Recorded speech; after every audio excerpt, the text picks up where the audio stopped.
उनकी मृत्यु को 28 साल पूरे हो चुके हैं।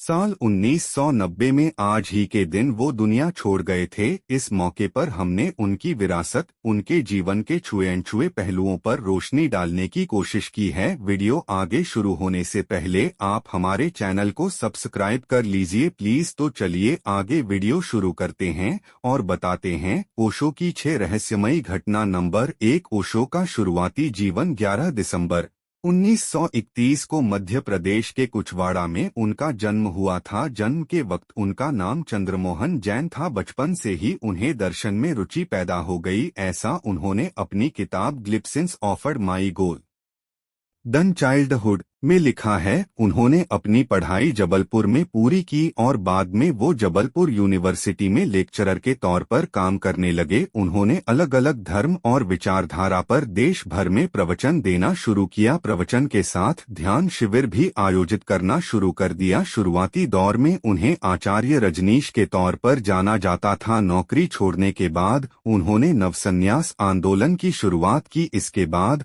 उन्होंने खुद को ओशो कहना शुरू कर दिया। नंबर 2, अमेरिका प्रवास।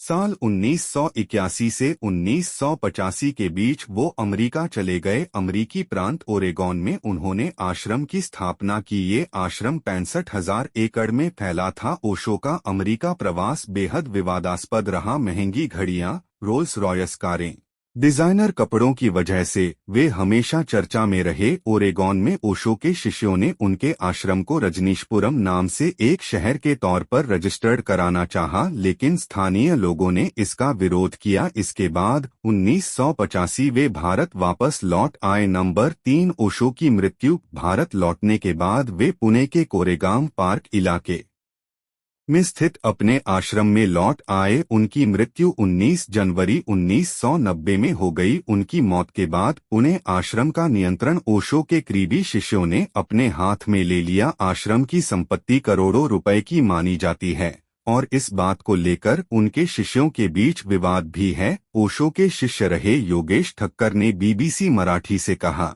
ओशो का साहित्य सबके लिए उपलब्ध होना चाहिए, इसलिए मैंने उनकी वसीयत को बॉम्बे हाई कोर्ट में चैलेंज किया है। ओशो का डेथ सर्टिफिकेट जारी करने वाले डॉक्टर गोकुल गोकाणी लंबे समय तक उनकी मौत के कारणों पर खामोश रहे, लेकिन बाद में उन्होंने अपनी चुप्पी तोड़ते हुए कहा कि मृत्यु प्रमाण पत्र पर उनसे गलत जानकारी देकर दस्तखत लिए गए। अब डॉक्टर गोकुल गोकाणी ने योगेश ठक्कर के केस में अपनी तरफ से शपथ पत्र दाखिल किया है। उनका कहना है कि ओशो की मौत के सालों बाद भी कई सवालों के जवाब नहीं मिल रहे थे और मौत के कारणों को लेकर रहस्य बरकरार है। नंबर 4, ओशो की मौत पर हु किल्ड ओशो टाइटल से किताब लिखने वाले अभय वैद्य का कहते हैं, 19 जनवरी 1990 को ओशो आश्रम से डॉक्टर गोकुल गोकाणी को फोन आया। उनको कहा गया कि आपका लेटर हेड और इमरजेंसी किट लेकर आए। डॉक्टर गोकुल गोकाणी ने अपने हलफनामे में लिखा है,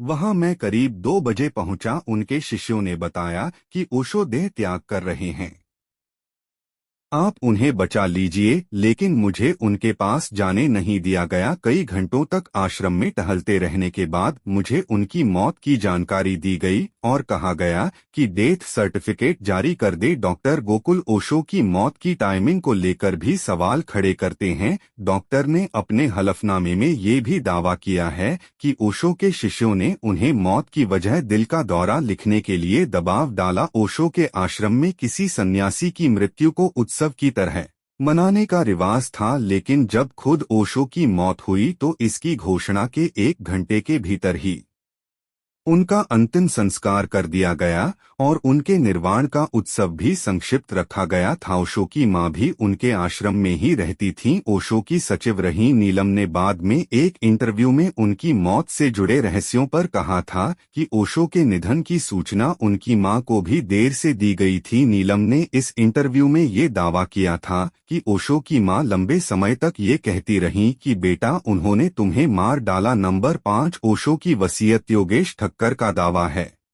कि उनके आश्रम की संपत्ति हजारों करोड़ रुपए है और किताबों और अन्य चीजों से करीब 100 करोड़ रुपए रॉयल्टी मिलती है। ओशो की विरासत पर ओशो इंटरनेशनल का नियंत्रण है। ओशो इंटरनेशनल की दलील है कि उन्हें ओशो की विरासत वसीयत से मिली है। योगेश ठक्कर का दावा है कि ओशो इंटरनेशनल जिस वसीयत का हवाला दे रहा है वो फर्जी है। हालांकि ओशो इंटरनेशनल पर लगे आरोपों का खंडन उनकी शिष्या अमृत साधना करती हैं। वे इन आरोपों को झूठ करार देती हैं। नंबर 6, ओशो पर ट्रेडमार्क।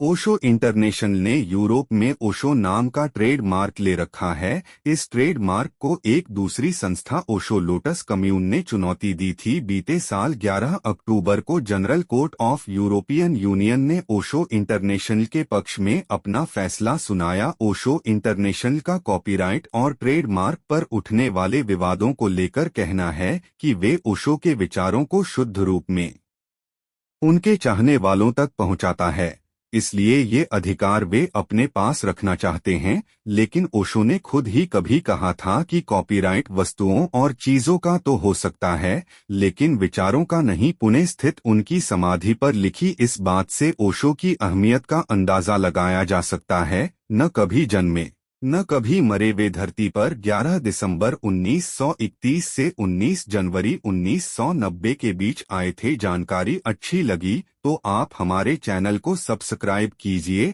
और इसी प्रकार के वीडियो देखने के लिए आप कमेंट में बताएं। वीडियो देखने के लिए आपका बहुत बहुत धन्यवाद।